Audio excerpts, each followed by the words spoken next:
हर हर महादेव. हरतालिकेच्या व्रतासाठी आपण वाळूची शिवपिंड व वाळूच्या प्रतिमा बनवत असतो, तर त्यासाठी आपल्याला स्वच्छ धुतलेली वाळू घ्यायची आहे।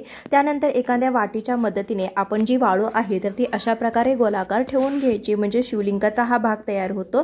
त्यानंतर आपल्याला या व्रतामध्ये 5 सखी, एक गणपती, एक नंदी देखील बनवला जातो, पार्वती माता देखील बनवले जाते। यासाठी आपण छोट्या ग्लासच्या मदतीने अशा पद्धतीने आपण मूर्त्या बनवून घेतल्या आहेत, अगदी सहज बनवता येतात।